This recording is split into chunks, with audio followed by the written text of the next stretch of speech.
The Hillsborough Police Office is like everything you'd expect from a small town station. It's dimly lit, a maze of cubicle and fluorescent bulbs. There is very little on the long hallways of cinder blocks and plaster. No one ever really seems to be in too big a rush, relaxing, leaning on things, but no one seems lazy. It's just like everyone is waiting. But like any other office, people stay busy. Every room makes the same noise, the low drum of the air conditioning interrupted by the quick clicking of keyboards. It takes me a couple minutes to feel comfortable amongst the cops. Like most people, something about a police uniform always seemed to put me a slight unease. It was as if every move I made had the potential to wind me up in prison. But just like any small town, everyone is friendly, and it isn't too long before we're rummaging through filing cabinets, looking for the right form that lets me ride along with a cop. Each time I went to Hillsborough, I rode with a different officer. Each one did some different job. Take Officer Cockerham, for example. He's an ex-Durham cop who told me stories of drug busts and shootouts. Now in Hillsborough, he's an investigator, which means he goes around looking for trouble, driving around for what must be 7 hours a day. But most days he never finds it. As it turns out, in a small town, crime doesn't happen on a day-to-day basis. In fact, sometimes the highlight of his day is lunch at McDonald's with Officer Earl. I ask him why he left Durham for quiet Hillsborough. "My wife," he quickly replies. "She likes me here. It's safer." Then we have Captain Davis. He's quieter than Cockerham, and older, too. In fact, it's only a couple of days until he retires. It's not that he doesn't like Hillsborough, he just can't stand the constant suspicion. He explains, "Each room I enter I have to keep my head about me. I notice everything in the room and take note of everything. Imagine how much I hate Walmart," he laughs. And just like that, I get a hold of the impossible. An officer smiling on camera. It seems there's a natural instinct in cops not to smile when you put a camera in front of them. That being said, there are a few cops whose jobs allows them a little more space to show their softer side. Here we see Officer King at the HYAA baseball opening day, teaching future pitchers and outfielders about drugs. She had these goggles with her that make you feel like you're drunk. No, I take that back, hammered. They're great on teenagers who really understand what alcohol is. But to these kids, it was the equivalent of spinning in circles without the nausea. They couldn't get enough of it.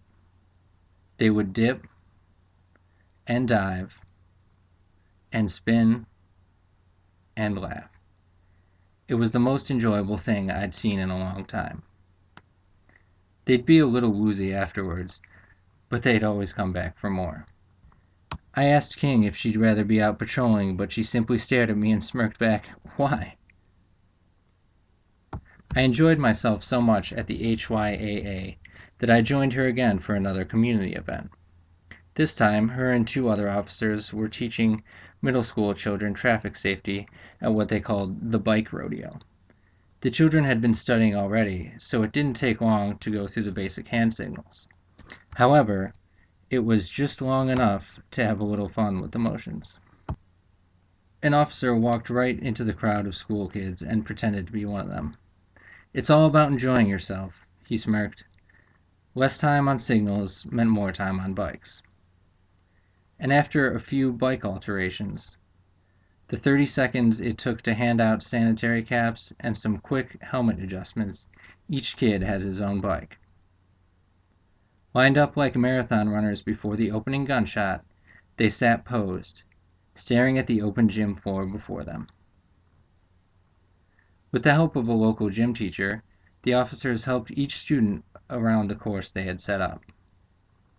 Watching these cops, each toting a utility belt complete with a badge, handcuffs, and firearm, steadying the handlebars of children so small they could barely turn the pedals, was as humbling as it was amusing. And with that, I thought I had the department all figured out, and my project down pat. Until I came to one of the night shifts and everything changed. Everyone was much more comfortable as officers joked and jabbed one another, reenacting stories of the past week's drunk driver and the ensuing conversation.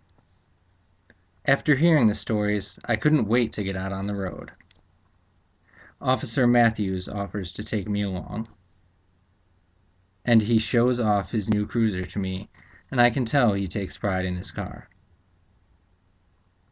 I sit in the passenger seat, and I can see why.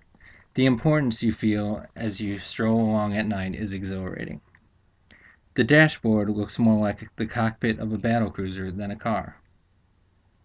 Matthews is all too happy to show me what he does, and in less than a minute we're parked in what he calls his honey hole. I get one here every time, he assures me, and so we sit there waiting.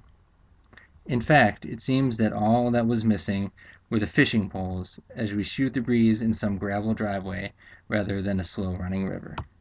Sure enough, we get what we were fishing for, and within seconds we've got a 43 in a 25 doing 0.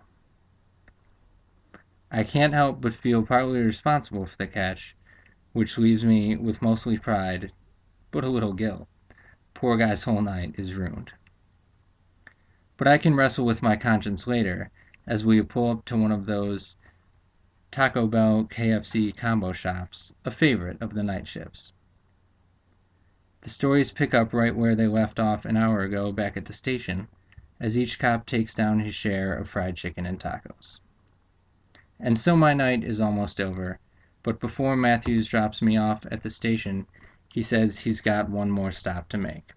He parks and spends a minute with his kids, who are happy to see the flashing blue lights as much as their father. I got another one coming in a month, he boasts, and I couldn't help but feel happy for him. It's good to see that those who protect Hillsborough from itself are family men. It reaffirms a layer of humanity that I think is sometimes lost between the dark blue uniform and solid gold badge.